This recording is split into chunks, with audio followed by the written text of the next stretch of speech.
नमस्कार दोस्तों, पिछले 2 दिनों से भारत के तमाम थिंक टैंक और बुद्धिजीवी केवल एक ही चर्चा कर रहा है और बोल रहा है कि हम लोगों ने 2021 का सबसे बड़ा मिस्टेक और गलती कर लिया है। हम लोगों ने जानबूझकर बांग्लादेश को न्यूक्लियर संपन्न बना दिया, यानी कि परमाणु संपन्न देश बना दिया है। आखिरकार क्या ज़रूरत था हमको रसिया के साथ मिलके, खासतौर पे बांग्लादेश में न्यूक्लियर पावर प्लांट बनाना।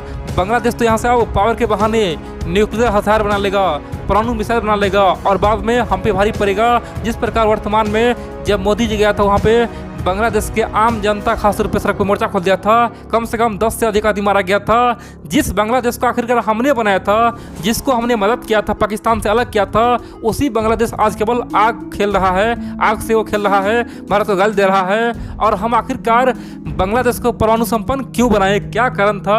हम लोगों ने अपने पैर में कुल्हाड़ी मारी। दोस्तों, तरह तरह की भ्रांतियाँ हमारे यहाँ थिंक टैंक और बुद्धिजीवी बोल रहा है, लेकिन मैं आपको एक एक पॉइंट सच्चाई बताकर हुआ क्या है, क्यों रसिया और भारत ने बांग्लादेश में इतना बड़ा कांड किया है। आप लोग पूरा खबर देखिए। तो चलिए हम लोग शुरू जानते हैं आखिरकार हुआ क्या है। आप लोग जानते हैं दोस्तों, बांग्लादेश पाकिस्तान से अलग हुआ देश, ठीक है, लेकिन पाकिस्तान से भी आज आगे निकल चुका है। बड़ी बात तो यह कि बांग्लादेश का जीडीपी ग्रोथ ने दोस्तों पूरे दुनिया को चौंका दिया है। इतना ही नहीं, बांग्लादेश आज बहुत सारे सेक्टर में पाकिस्तान से आगे है।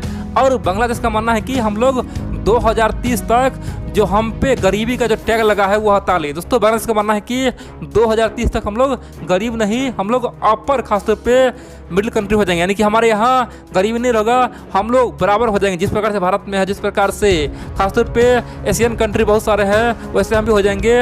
हम लोग को जो आज गरीब देश बोला जा रहा है वो टैग हम हटा लेंगे। दोस्तों, बांग्लादेश उसी पे फोकस कर रहा है और उन्होंने कहा कि जब हम लोग अमीर होंगे, जब हमारे यहाँ बड़े बड़े फैक्ट्री आएगा, तो वहाँ पे सबसे बड़ी बात तो है कि बिजली होना ज़रूरी है। जब तक बिजली नहीं होगा तब तक बड़े बड़े फैक्ट्रियाँ कैसे आएगा, तब तक बड़े बड़े प्लांट कैसे लगेगा, तब तक बड़े बड़े यहाँ पे हाईवे रोड कंस्ट्रक्शन काम कैसे होगा। दोस्तों, इसीलिए बांग्लादेश ने 2015 में दौरे दौरे रूस के पास गया। रूस को बोला कि आप एक काम कीजिए, आप हमारी मदद कीजिए, आप हमारे यहाँ बिजली यानी कि परमाणु प्लांट लगाइए ताकि परमाणु से हम लोग बिजली उत्पन्न कर सके। और दोस्तों, रूस ने बोला कि ठीक है, कोई दिक्कत नहीं है।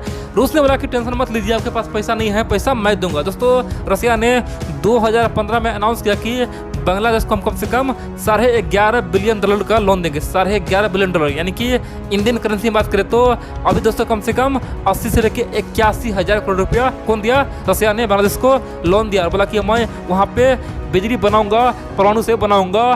दोस्तों, शर्त यह था कि केवल रसिया की कंपनी ही वहाँ काम कर सकते हैं, यानी कि रसिया के अलावा चीन का कंपनी काम नहीं करेगा, न तो बांग्लादेशी कंपनी काम करेगा, केवल रसिया कंपनी काम करेगा और वहाँ पे परमाणु प्लांट लगाएगा और वहाँ से बिजली उत्पादन होगा। दोस्तों, यहाँ तक तय था, लेकिन 2018 में रसिया, बांग्लादेश, भारत ने एक और खासतौर पे पैक्ट साइन किया, एक समझौता किया, जिसके तहत रसिया का जो कंपनी है, यानी कि प्राइवेट कंपनी हो, सरकारी कंपनी हो, सब वहाँ पे आके परमाणु रिएक्टर लगाएगा, यानी कि जिस प्रकार से बिजली कैसे बनता है, परमाणु से बिजली कैसे बनता है वो करेगा। बदले में भारत क्या करेगा? भारत का कंपनियां वहाँ पे जगह जगह तारे बिछाएगा, ट्रांसमिशन बिछाएगा, पोल करेगा, यानी कि बिजली तो बन जाएगा, ठीक है। बिजली बनाने का काम किसका है? वो रसिया का है, लेकिन बिजली को पूरे बांग्लादेश में फैलाने का काम किसका था? वो भारत का था। दोस्तों, सिंपल से बात करें तो परमाणु से बिजली कौन बनाएगा? वहाँ पे रसिया बनाएगा और रसिया सब कुछ करेगा, यानी कि वहाँ पे रिएक्टर्स के सब कुछ वहाँ पे स्थापित करेगा, जो भी चाहिए वो रसिया करेगा, लेकिन बिजली पूरे बांग्लादेश में पहुँचाने का काम किसका है? वो भारत का। दोस्तों, और बड़ी बात तो यह है कि भारत की कंपनी भी वहाँ पे एंट्री कर गया। इतना ही नहीं, वहाँ पे बड़े बड़े रिएक्टर आज दोस्तों लग रहा है। लेकिन बड़ी बात तो यह है, यहाँ पे एक समस्या और था। बांग्लादेश के पास खासतौर पे तारे बिछाने का पैसा भी नहीं था, यानी कि तार कैसे बिछाएंगे, क्या करेंगे, पैसा नहीं था। तो भारत सरकार ने बोला ठीक है, अगर आपके पास पैसा नहीं है, पैसा हम देंगे आपको, $1 बिलियन का लोन हम भी दे रहे हैं, आप हमसे तार खरीदना खरीदिए, जो भी मेंटेनेंस का सामान लेना लीजिए, सब कुछ लीजिए, लेकिन हमारा कंपनी वहाँ पे काम करेगा। दोस्तों, भारत और रूस मिलकर बांग्लादेश में खासतौर पे परमाणु से बिजली बनाने का काम कर रहा है, यानी कि न्यूक्लियर प्लांट वहाँ पे लगा रहा है। आप बोलेंगे आखिरकार यहाँ पे भारत सरकार ने बहुत बड़ा मिस्टेक क्या किया? दोस्तों, यही बात तमाम थिंक टैंक बोल रहा है, बुद्धिजीवी बोल रहा है। दरअसल आम लोगों का यह कहना है कि जिस प्रकार बांग्लादेश में आज परमाणु रिएक्टर बन रहा है, बांग्लादेश उसी से आज निकल परमाणु बम बना लेगा, क्योंकि नॉर्थ कोरिया भी ऐसे ही बोलता था कि हम तो केवल परमाणु बिजली बना रहे हैं। बाद नॉर्थ कोरिया क्या किया था, परमाणु बम बना लिया था। सेम टू सेम बात पाकिस्तान बोला था।